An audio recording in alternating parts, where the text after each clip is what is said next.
الحمد لله والصلاة والسلام على رسول الله وعلى آله وأصحابه أجمعين. Chers frères, chères sœurs, salam alaykum wa rahmatullahi wa barakatuh. La bonne opinion, husnul dhanni billah, doit être dans toutes les situations. On espère toujours d'Allah sa miséricorde, son pardon, son secours, la facilité après la difficulté. Tout cela est beaucoup mieux que le désespoir et le pessimisme.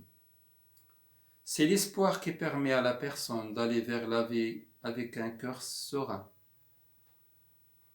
Nous avons besoin, pendant les moments difficiles, des paroles d'apaisement et d'espoir. Et dans la biographie de notre prophète bien-aimé, alayhi salatu wassalam, on trouve que le messager d'Allah, alayhi salatu wassalam, appelait toujours à l'espoir, à avoir confiance en Allah. Car il sait que l'être humain, par sa nature, aime qu'on lui fasse bonne nouvelle pour agir et aller de l'avant. Car les propos de désespoir mènent à la déception, à l'angoisse, à la peur. Le prophète sallallahu alayhi wa sallam cherchait toujours à remplir le cœur de ses compagnons d'optimisme et d'espoir, même pendant les périodes les plus difficiles. Il suffit de retourner vers la biographie de notre prophète bien-aimé alayhi salatu wassalam pour trouver plusieurs exemples. Notre prophète sallallahu alayhi wa sallam aimait l'espoir et annonçait les bonnes nouvelles. Il n'aimait pas le désespoir. Selon Burayda, le messager d'Allah alayhi wa sallam ne présageait en mal de rien. Et selon Ibn Abbas radiyallahu anhuma, le prophète sallallahu alayhi wa sallam était optimiste. Il ne présageait en mal de rien. Il aimait les noms ayant une bonne signification. Bukhari et Muslim rapportent, d'après Anas ibn Malik radiyallahu anhu, que le messager d'Allah alayhi salatu wassalam a dit: point de superstition, il ne reste que l'optimisme. Ils demandèrent: qu'est-ce que l'optimisme? Il dit: la bonne parole. Et nous avons besoin de bonnes paroles. Notre prophète bien-aimé alayhi salatu wassalam aimait la bonne parole, la bonne annonce, les paroles pleines d'espoir. Le désespoir d'ailleurs fait partie des péchés. Allah il nous dit: ne désespère de la miséricorde d'Allah que les mécréants. Il dit aussi: et qui d'autre que les égarés désespèrent de la miséricorde de son Seigneur.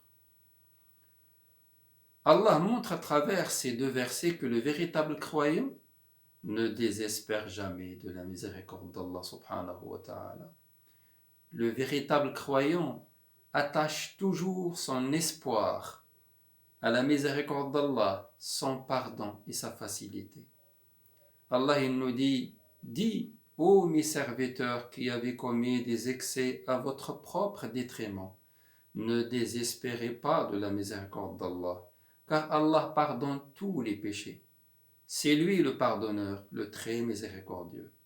Allah parle ici des personnes qui ont fait beaucoup de péchés, qui ont commis beaucoup de péchés, beaucoup d'erreurs. Mais malgré cela, Allah leur dit: ne désespérez pas de la miséricorde d'Allah. Dans un hadith, un Nabi alayhi salatu wassalam nous dit: Allah dit: ô fils d'Adam, tant que tu espères en moi et que tu me demandes pardon, je te pardonne sans prêter attention. Ô fils d'Adam, si tes péchés atteignaient le ciel, mais que tu me demandes pardon, je te pardonnerai.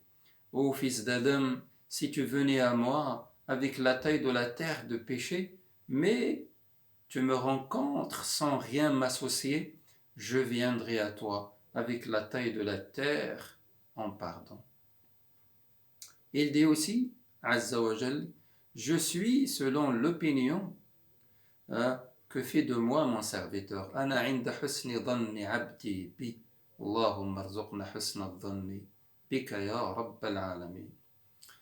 On trouve dans la vie des prophètes plusieurs exemples. On a l'exemple de Ibrahim alayhi salam, qui était devenu très âgé. Il n'avait toujours pas d'enfant. Mais malgré cela, son espoir et sa certitude en Allah l'ont conduit à implorer Allah et l'invoquer pour qu'il ait un enfant. Allah Azza wa Jal lui a accordé une descendance. Aussi, le prophète Yaqub alayhi salam, il a perdu son fils Youssef, puis son frère. Mais malgré cela, il n'a pas laissé le désespoir s'emparer de lui.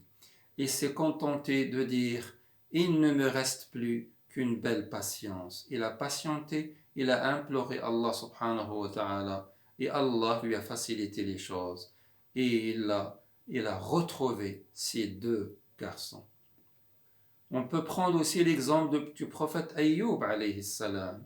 Allah l'a éprouvé par la perte des biens, par la maladie, mais il est resté toujours patient et il a gardé l'espoir en Allah subhanahu wa ta'ala. Il a dit: le mal m'a touché, mais toi tu es le plus miséricordieux des miséricordieux. Allah lui a accordé la bonne santé, lui a accordé la guérison et la bonne santé. Ne devons jamais désespérer de la miséricorde d'Allah et ne demandons à Allah subhanahu wa ta'ala de remplir nos cœurs d'espoir en lui en premier. نسأل الله العظيم رب العرش الكريم أن يرزقنا حسن الظن به والأمل العظيم فيه. اللهم يا أرحم الراحمين يا أكرم الأكرمين، نسألك أن ترفع عنا وعن البشرية جمعاء هذا الوباء وهذا البلاء، إنك على ذلك جد قدير. اللهم ارحمنا فإنك بنا راحم. يا الله يا كريم يا ودود يا ذا الجلال والإكرام، اللهم اشف مرضانا ومرضى المسلمين أجمعين، اللهم خفف عنهم ألم المرض، اللهم اجعل لهم من بعد العسر يسرا.